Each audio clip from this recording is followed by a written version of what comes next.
E olha só, tá fazendo frio, né? Bastante. Nessa madrugada a temperatura foi de 13 graus. Além de usar mais casacos e cobertores, um outro hábito tem sido mais frequente, o de atacar a geladeira. Complicado. Você já deve ter reparado que quando está mais frio, parece que a fome aumenta. Aí, já viu, né? Difícil resistir o não forrar o estômago. Mas por que acontece isso, hein? Quem tem as respostas é a nutricionista Deilis Gonzalez. Boa tarde, Deilis. Muitíssimo obrigada pela sua participação aqui no nosso programa. Estar aqui hoje. Que bom. Então, de fato, quando as temperaturas abaixam, quando a gente sente mais frio, a gente sente também mais fome?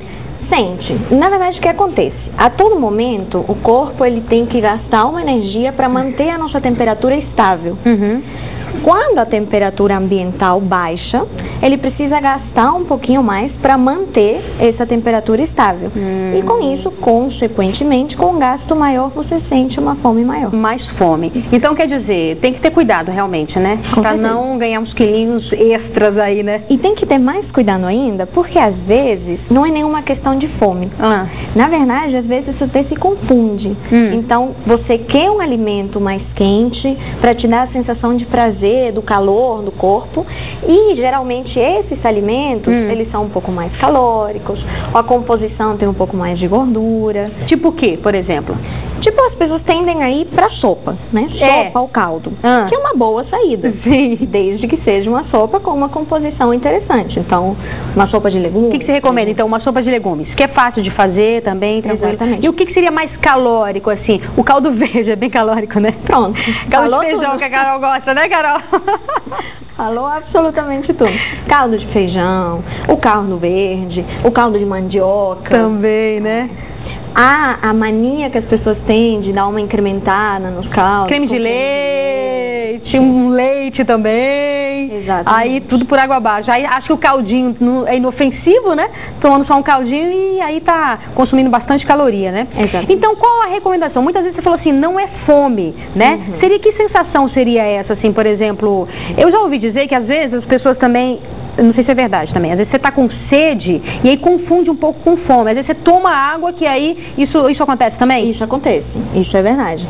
E às vezes as pessoas têm até aquela ansiedade simples de ir e abrir a geladeira. Se você espera 5, eu sempre dou essa recomendação no consultório para os meus pacientes. Você está com essa ansiedade de, eu quero ver o que tem na geladeira e sempre vai pegar alguma coisinha.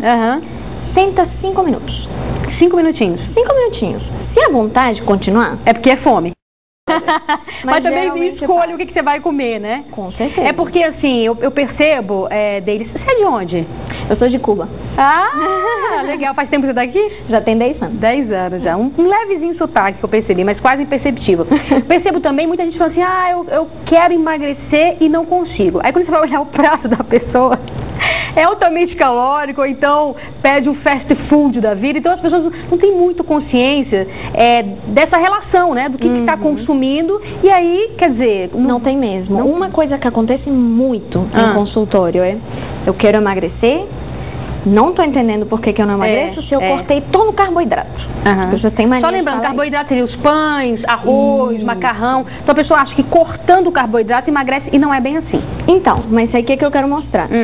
Ela acha isso, com certeza, e não é bem assim. Porque um pouco de carboidrato é absolutamente necessário, inclusive para você poder utilizar a gordura como forma de energia. Então, para emagrecer, precisa de carboidrato. Mas o que eu quero mostrar é o seguinte, as pessoas às vezes não têm noção real de onde está o carboidrato. Como tem essa ideia toda de carboidrato é pão, arroz e massa. Cortei isso, por que eu não emagreço? Mas ela não percebe, por exemplo, que ela está tomando suco de caixinha. Verdade. Que é açúcar puro. Ela não percebe onde que ela está tomando cafezinho o dia inteiro com açúcar. Então ela não vê onde que realmente está esse acréscimo, e não é nenhuma questão de caloria. Caloria é importante, mas não é o único, não é o que a gente preza mais. A gente preza muito mais pela qualidade dessa alimentação. Então é saber escolher os alimentos de forma que você module os hormônios, de forma que você tenha um padrão de alimentação que leve a esse emagrecimento, mas via qualidade e não necessariamente só a caloria. Foi uma coisa que é interessante, que as pessoas costumam, não, eu vou cortar o refrigerante, mas aí vai pro suco de caixinha. É mais ou menos a mesma coisa? É quase a mesma coisa, quase. Quando você vai escolher qualquer alimento, outra recomendação que é super importante, a gente sempre passa no consultório, é aprender a ler o rótulo. Sim. Né, um rótulo no alimento. Porque a embalagem, muitas vezes, ela seduz. Dá uma enganadinha. Exatamente. Então, o que é muito importante olhar? Ingredientes. Os ingredientes, eles mostram a qualidade desse alimento. E os ingredientes, eles têm um detalhe interessante, que eles vêm em ordem de quantidade. Então, o primeiro ingrediente é o que mais tem e vai diminuindo. Ah, tá. Se você pega, por exemplo, um suco de caixinha, o primeiro ingrediente é açúcar. Você pega um que é legal, barra de cereal, que todo mundo tem a ideia que a barra de cereal é saudável e ajuda. Exatamente. A maioria, não são todas, mas a maioria, primeiro ingrediente, açúcar, xarope de glicose. Pior que açúcar. Pior que açúcar. Então, quem está fazendo dieta, quem quer emagrecer, tem que evitar as barrinhas de cereais? Tem que aprender a ler o rótulo para saber escolher a barra, mas se não sabe ler, então evita. Evita, né? E o que mais, assim, que é vilão de uma alimentação, uma pessoa que quer ter uma alimentação saudável e quer emagrecer, não só manter, emagrecer? A gente falou, por exemplo, do suco de caixinha, que as pessoas, não, vou trocar refrigerante por suco de caixinha, tá dando elas por elas. A própria barra de cereal que eu também não sabia. Por exemplo, tem a questão do sódio também, né? Por exemplo, aquelas sopinhas. Não são tão calóricas, mas caloria não é o mais importante. É o que você falou, não é mais importante. Exatamente. Tem muito sódio. E aí vai prejudicar também? Com certeza. Retém líquido, a pessoa fica inchada, né? Então prejudica muito. Além de que, se você insiste demais nisso, você pode caminhar tranquilamente para uma pressão alta. Aí já estamos falando até de outras coisas mais sérias mesmo, né? Que sai coisa muito mais séria. Exatamente. Que interessante. Então, por exemplo, aquela questão também que as pessoas falam, não, é importante você comer a cada 3 horas. Isso realmente é verdade ou é mito? Isso é extremamente verdade. É, né? Assim, eu poderia falar, eu dou aula, eu poderia falar horas sobre o comer de 3 em 3 horas, por que é importante. E assim, então, resumindo, é pro organismo não ficar paralisado, para ele estar sempre ativo, seria basicamente isso? Resumindo, imagina o seguinte, você passa um monte de horas sem comer, o que seu corpo vai interpretar é, eu não sei quando ela vai me alimentar de novo, eu não sei quando vai vir comida. Então, vou guardar, né? Guardar. O que vier, vou guardar, né? Só que ele é muito esperto, o corpo é muito inteligente, ele tem que guardar na forma de um combustível que dure. Gordura. O único que dura gordura. E mais, você continua vivendo, não continua? Você está aqui dando entrevista, você está falando, você está se movimentando, então você tem que puxar algum outro combustível, proteína. Então você acumula gordura e perde massa muscular. Perfeito. Só para terminar, Carol, o seguinte, eu queria que você desse então uma dica rápida, comer de 3 em 3 horas. Então, barrinha de cereal não, suquinho de caixinha não. Seria o quê? Uma fruta mesmo? É interessante, por exemplo, uma fruta. É interessante ter uma alimentação equilibrada. Então, você tem a fruta, que vai ter aí fontes de vitaminas, de minerais, de carboidrato.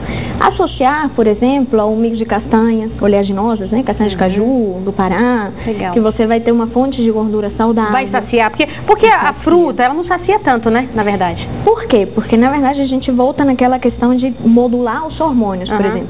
Você consome uma fruta, ela é absorvida muito rápido. Então, aumenta a glicemia rápido, mas do jeito que sobe, cai. Nesse momento, você já tem fome de novo. Entendi. Então, tem que, sim, juntar essa fruta com alguma outra coisa, uma fonte de fibra, ou uma gordura, ou uma proteína, que vai dar saciedade e vai manter você durante essas 3 horas. Maravilha. Depois vou lá no seu consultório. Prazer. Muitíssimo obrigada pela sua participação. Eu posso deixar um site? Pode, deve, né, claro, telefone, para quem se interessar em conhecer um pouquinho mais. Por favor, claro. O telefone do consultório é 33456591 e o site é www.levitarnutricão.com.br. Então vamos repetir, 3345 6591. 6591. Então a gente vai colocar na tela 3345-6591 e o site www.levitarnutricão.com.br. Levitar Nutricão de nutrição. Nutricão de nutrição.com.br. Maravilha. Um prazer estar todo aqui meu. com vocês hoje. Muitíssimo obrigada, tá bom? Boa tarde. Boa tarde. Obrigada. Então, a gente está com o telefone dela aí, 3345-6591. Beleza, é isso aí. E olha só, após 2